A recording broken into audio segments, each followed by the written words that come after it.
Yesterday, we managed to read this first paragraph, but we haven't elaborated on it. So let's take a look.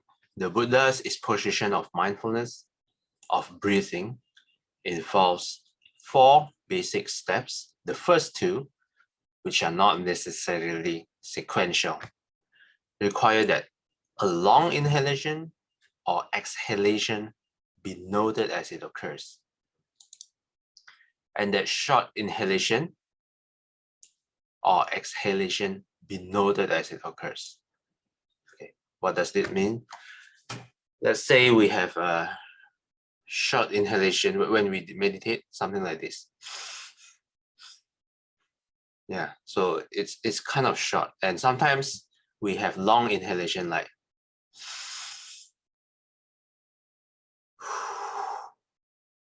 yeah. The point is, whether it's long or short, you should be aware whether it's long or short. This one, my friend told me, this usually happens, at least the shorter inhalations, usually happens if he meditates after he did some kind of physical exercise. And then when he tried to meditate, he observed that his breath pattern is shorter than usual. Yeah, likely because of the exercise. If he meditated when he did not exercise beforehand, he will notice a longer inhalation and exhalation. Yeah. So this is one way. Yeah, what the first step that you can do mindfulness of breathing. One simply observes the breath moving in and out, observing it as closely as possible, noting whether the breath is long or short. As mindfulness grows sharper, the breath can be followed through the entire course of its movement. From the beginning of an inhalation, when you inhale, when you start to inhale, through its intermediary stages, it's in the middle of inhaling, so in the middle, until the end, to its end, until you stop inhaling. And then there will be a moment where there is a change between inhalation and exhalation. You cannot do the 2 things at the same time. So until you inhale, until you reach the end, then there is a moment of switch.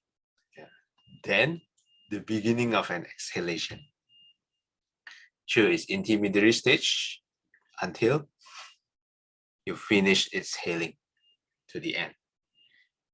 This is one whole course of its movement.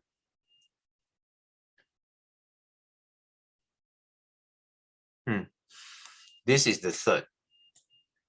Clearly perceiving the entire breath body, the whole, starting from inhalation all the way to the end of inhalation, and then starting in exhalation all the way to the end of exhalation.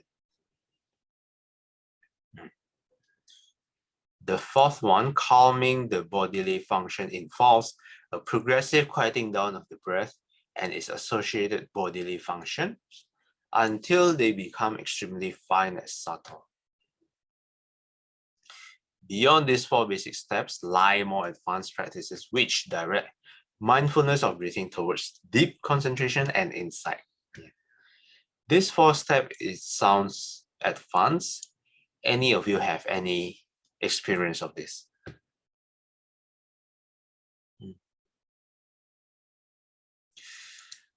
I haven't experienced this myself, but I have heard those deep meditators, this one especially, its associated bodily functions until they become extremely fine and subtle. I heard some, okay, this is actually a story from Ajahn Brahmali. I heard it from Ajahn Brahmali. And it was actually a story of when Ajahn Brahm meditated. And then there's also old lady. I think it probably was a Thai lady, meditated with him. It's kind of like in a retreat mode. And most people would stop meditating after some duration, probably 1 hour, 2 hours. And then people would leave one by one when they have reached their limits. And then there's this Thai lady. She was super strong. She sits and sit and sit. So many hours, probably 3 hours, 4 hours, 5 hours. Yeah. And then finally, she reached her limits as well. She get up out of her seat and then she noticed Ajahn Brahm still sitting.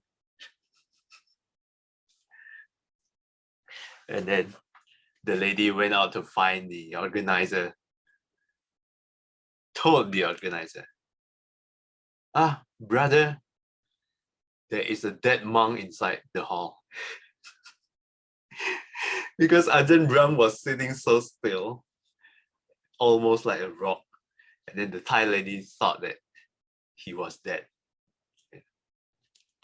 This is one story that I can recall.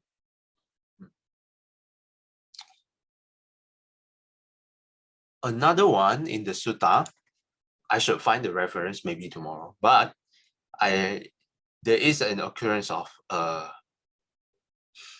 monk sitting so still. Everyone thought he's dead as well. So everyone proceed to cremate while he's sitting.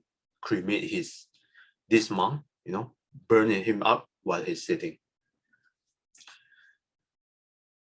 But in the sutta, after a while, the monk finally woke up from the sitting and then managed to get out of the fire and then talk to them. Why did you burn me up? I'm not sure how true this is, but let me find the sutta reference and then we will revisit this story.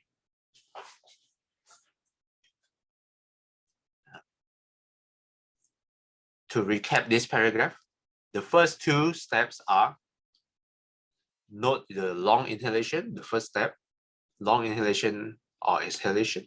The second one, note the short inhalation or exhalation. The third one, perceive the entire body, the breath body, all the way from starting of inhalation, all the way to the end of inhalation. One whole body, and then continue it until the bell is rang. Any questions for this?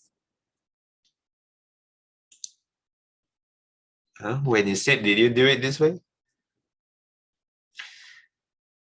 Yeah. If not, maybe you can try it out tomorrow onwards.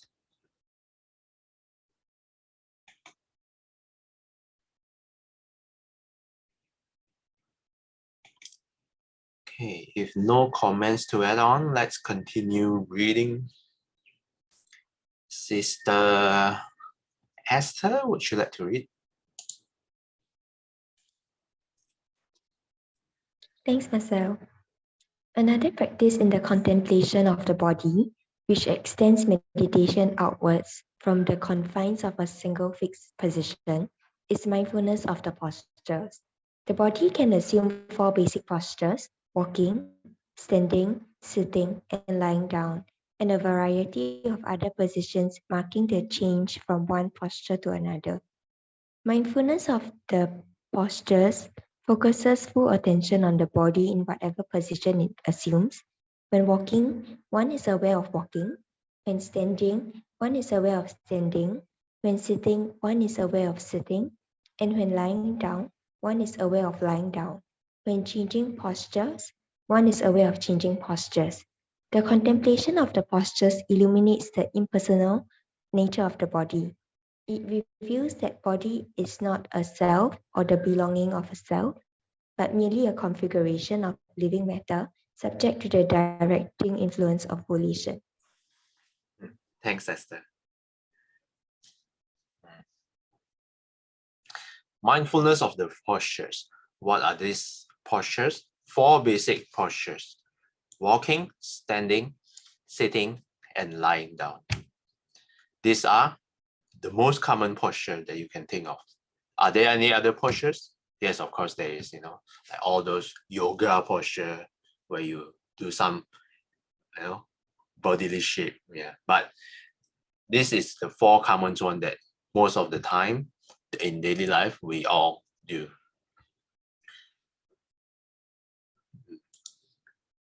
Variety of other positions marking the change from one posture to another. Mindfulness of the posture focuses full attention on the body in whatever position it assumes. When walking, one is aware of walking, left foot, right foot, left foot, right foot. Yeah.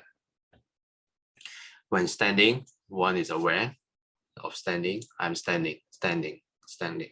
This one you can try it out when you commute using the train and there's no seat.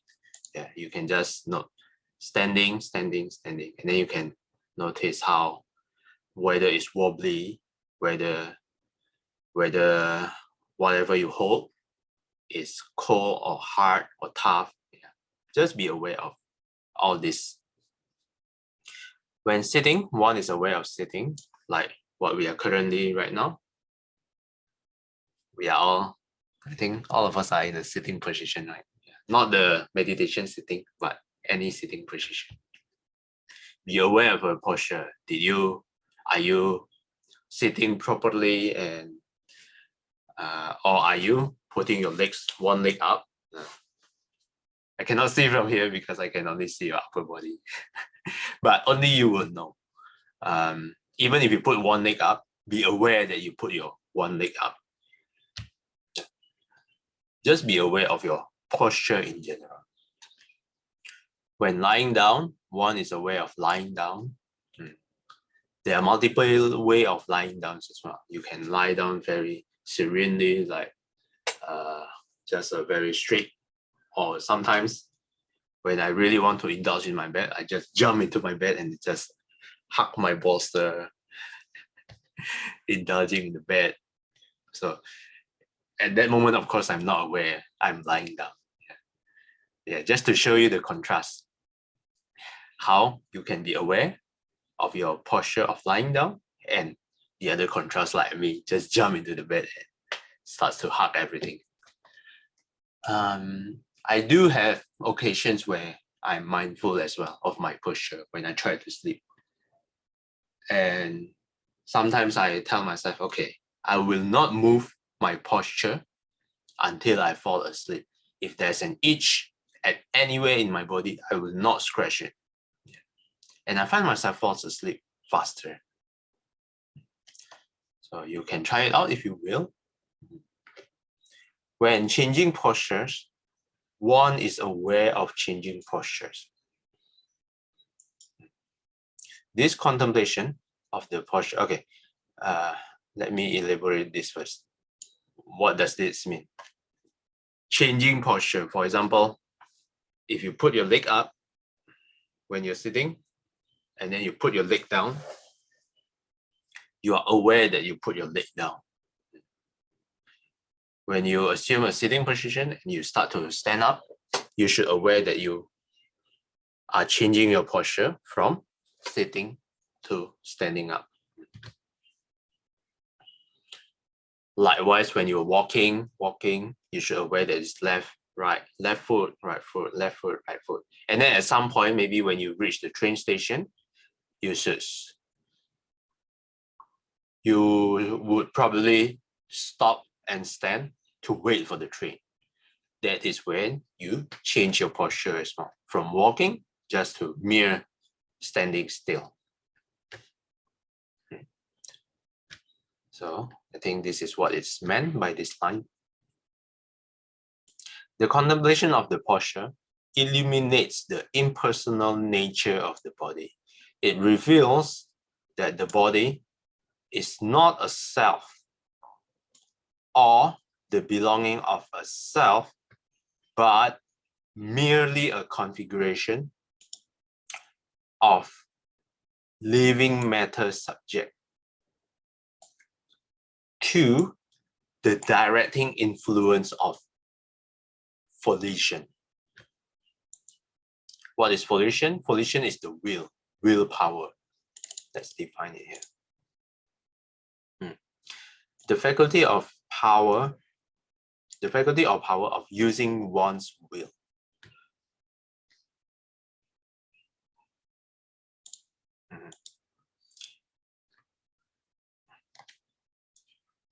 This body is not something substantial that you can consider as a self or belonging of a self, but just a configuration of living matter. Configuration of living matter, what does that mean? This finger is a configuration of bones and skins and muscles. It's attached to the bones, and all the way there's bones and there's also veins.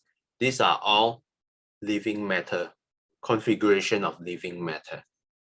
Yeah, all the way from your hand, all the way to your body, your head, and all the way to your feet. A configuration of living matter, subject to the directing influence of volition. What does this mean? If I will myself to raise my right hand up, this whole configuration is subject to my will of raising my hand. If I want to lower my hand, this configuration is also subject to my volition of me wanting to lower my hand. Yes. This is basically it, but we should not assume there is a self behind this whole thing. Yeah.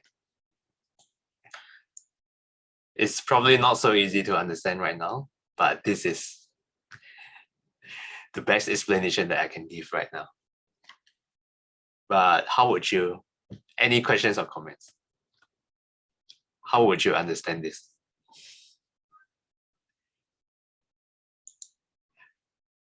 When we read further, we will read again about self and non-self. But for now, if you find this confusing, no worries. You are probably not alone. Okay. Any of you would like to add anything before we wrap up for today?